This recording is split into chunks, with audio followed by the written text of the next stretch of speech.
Hello' everyone, সকলোকে স্বাগতম জনাইছোঁ আমাৰ ইউটিউব আছাম ইউটিউব চেনেলটোলৈ। আছাম ডাইৰেক্ট ৰিক্ৰুইটমেণ্টৰ ড্ৰাইভাৰ পোষ্ট ছাবজেক্ট হৈছে ৰোড ট্ৰেন্সপৰ্টেশ্যন। আমি ইতিমধ্যে দুটা ভিডিঅ' আনিছোঁ। এইটো হৈছে 3 নম্বৰটো ভিডিঅ'। এই বিশেষ টপিকটোৰ ওপৰত আপোনালোকৰ যথেষ্ট ভাল সঁহাৰি দেখি 3 নম্বৰটো ভিডিঅ' আপোনালোকলৈ লৈ আহিছোঁ। আশা কৰোঁ নিশ্চয় আপোনালোকে ভাল পাব। গতিকে বেছি দেৰি নকৰিবলৈ আমি ভিডিঅ'টো আৰম্ভ কৰোঁ আৰু আমাৰ প্ৰথম প্ৰশ্নটোলৈ আগবাঢ়োঁ।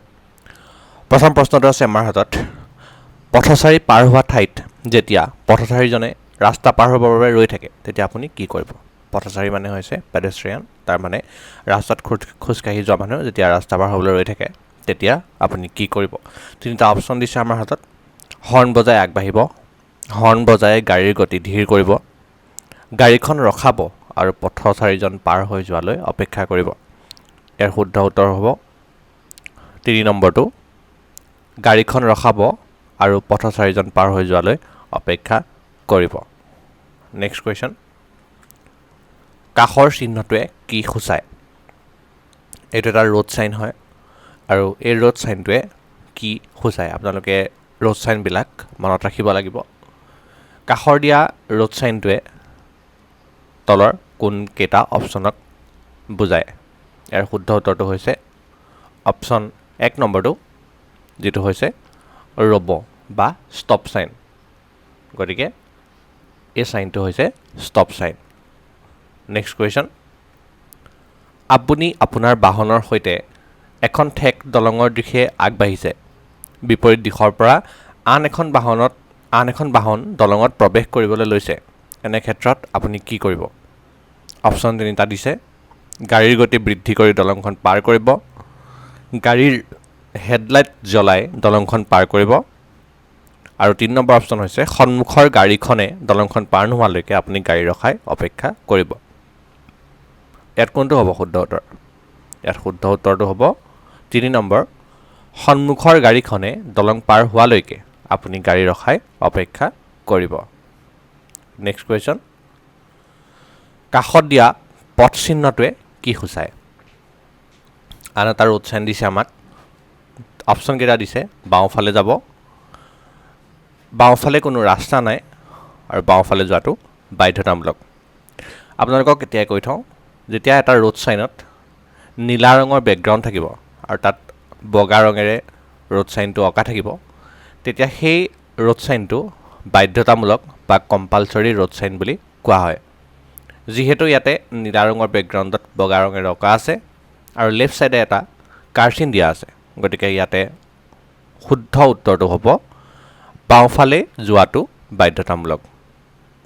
নেক্সট কুৱেশ্যন, যেতিয়া এটা মটৰ দুৰ্ঘটনা সংঘটিত হয় তেতিয়া গাড়ীখন পুলিচ থানালৈ লৈ যাব লাগে, গাড়ীখন ৰখাই ড্ৰাইভাৰক মাৰধৰ কৰি পুলিচক গতাই দিব লাগে, দুৰ্ঘটনাত আঘাতপ্ৰাপ্তসকলক তাৎক্ষণিকভাৱে চিকিৎসাৰ ব্যৱস্থা কৰাৰ পিছত 24 ঘণ্টাৰ ভিতৰত ওচৰৰ পুলিচ থানাত খবৰ দিব লাগে। ইয়াৰ কোনটো শুদ্ধ হ'ব? ইয়াৰ শুদ্ধ উত্তৰ হ'ব 3 নম্বৰ অপশ্যনটো, দুৰ্ঘটনাত আঘাতপ্ৰাপ্তসকলক তাৎক্ষণিকভাৱে চিকিৎসাৰ ব্যৱস্থা কৰাৰ পিছত 24 ঘণ্টাৰ ভিতৰত ওচৰৰ পুলিচ থানাত খবৰ দিব লাগে। নেক্সট কুৱেশ্যন, ওৱান ৱে লিখা পথত পাৰ্কিং নিষেধ, অভাৰটেকিং কৰা নিষেধ, ওলোটাকৈ গাড়ী চলোৱা মানে ৰিভাৰ্ছ গিয়াৰত গাড়ী চলোৱা নিষেধ। ওৱান ৱে মানে জানেই, কেৱল এখন গাড়ী এটা দিশতেই যাবলৈ দিয়া হয়। সেই ৰাস্তাটোত এটা দিশতেই গাড়ীবিলাক যাব পাৰে। তাত কোনটো শুদ্ধ উত্তৰ হ'ব? ওলোটাকৈ গাড়ী চলোৱা নিষেধ। তাৰমানে গাড়ীখন যদি এইটো দিশত গৈ আছে এটা ৰাস্তাত, আমি তাক ওলোটাকৈ চলাব নোৱাৰোঁ। গতিকে ইয়াৰ শুদ্ধ উত্তৰটো হ'ব 3 নম্বৰটো, ওলোটাকৈ গাড়ী চলোৱা নিষেধ। নেক্সট কুৱেশ্যন, কাষৰ পথ চিহ্নটোৱে কি সূচায়? ইয়াত এটা পথ চিহ্ন দি থৈছে। ইয়াত আপোনালোকে যদি চাই দেখিব নিশ্চয় যে এই ডাইৰেকশ্যনত যিটো দেখাইছে কাৰ্চিন, সেই কাৰ্চিনডাল কাটি থৈছে। কাৰ্চিনডালক এই ৰেড মাৰ্কটোৱে কাটি থোৱা আছে। আনহাতে তললৈ অহা যিডাল কাৰ্চিন, সেই কাৰ্চিনডালক কিন্তু ৰেড মাৰ্কটোৱে কটা নাই।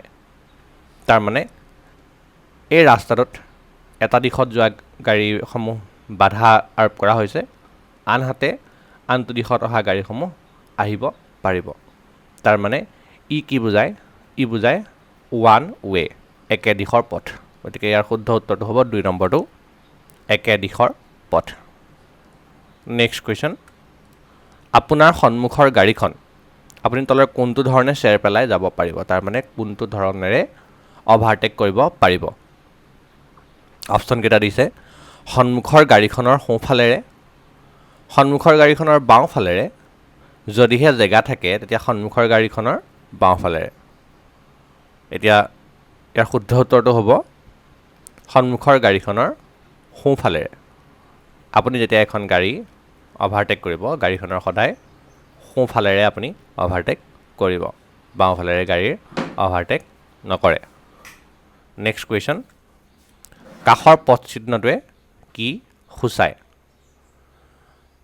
এই পথ চিহ্নটো যদি আমি ভালদৰে চাওঁ তেতিয়া দেখিম যে ইয়াত ইউ টাৰ্ণ লোৱাৰ কথা কোৱা হৈছে গৈ পেলাই এনেকৈ ঘূৰি অহাৰ কথা কোৱা হৈছে কিন্তু সেই ইউ টাৰ্ণটো আকৌ কাটি থোৱা হৈছে তাৰ মানে ইউ টাৰ্ণ লোৱা নিষেধ গতিকে ইয়াৰ শুদ্ধ উত্তৰটো হ'ব 3 নম্বৰটো ইউ টাৰ্ণ লোৱা নিষেধ নেক্সট কুৱেশ্যন কাষৰ পথ চিহ্নটোৱে কি সূচায় ভালদৰে মন কৰক এই চিহ্নটোৱে এজন পেডেষ্ট্ৰিয়ান এজন পথচাৰী খোজকাঢ়ি থকা দেখুৱাইছে গতিকে ইয়াতে 3টা অপশ্যন দিছে পথচাৰী পাৰ হোৱা ঠাই পথচাৰী নিষেধ আৰু খোজকঢ়া নিষেধ এই চাইনটোত আমি কোনো ধৰণৰ নিষেধ চিন পোৱা নাই কোনো ধৰণৰ কাটি থোৱা চিন পোৱা নাই গতিকে অপশ্যন এ শুদ্ধ হ'ব পথচাৰী পাৰ হোৱা ঠাই নেক্সট কুৱেশ্যন আপুনি এখন পৰিবহণ বাহন কেনেকৈ বাছি উলিয়াব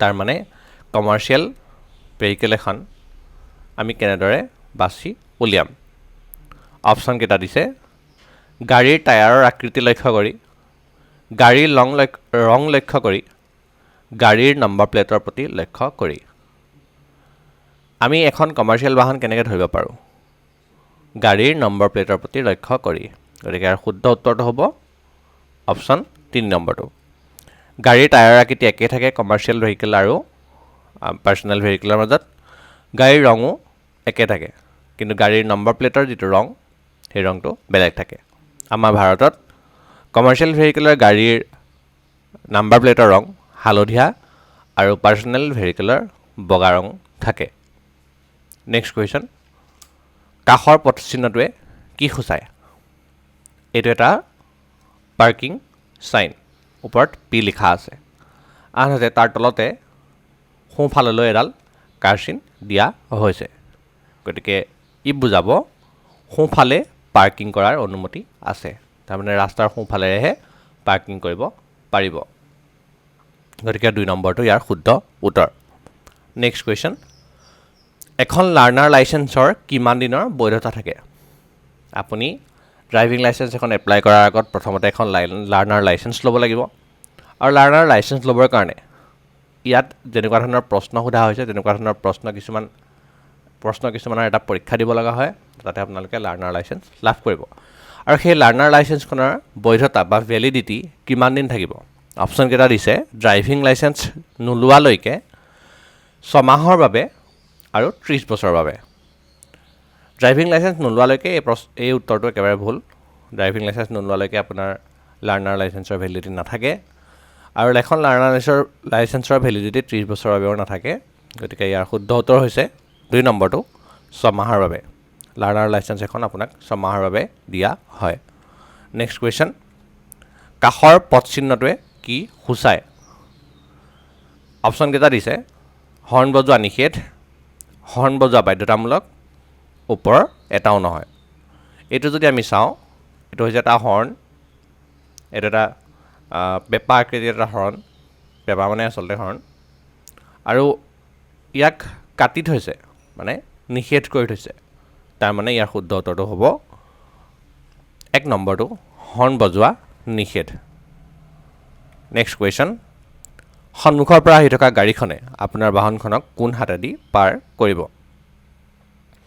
সন্মুখৰ পৰা আহি থকা গাড়ীখনে সন্মুখৰ পৰা এখন গাড়ী আহি আছে আমি এফালৰ পৰা গৈ আছোঁ আমি সদায় বাওঁহাতেৰে যাওঁ সন্মুখৰ গাড়ীখনে তেওঁলোকৰ নিজৰ বাওঁহাতেৰে আহিব তাৰমানে আমাৰ সোঁহাতেৰে তেওঁলোকে আমাক পাৰ কৰিব গতিকে ইয়াৰ শুদ্ধ উত্তৰ হ'ব আপোনাৰ সোঁহাতৰ ফালেৰে গতিকে এইকেইটা আছিল আজিৰ কেইটামান প্ৰশ্ন আপোনালোকলৈ ৰোড ট্ৰান্সপৰ্টেশ্যন ছাবজেক্টটোৰ ওপৰত লৈ আহিলোঁ।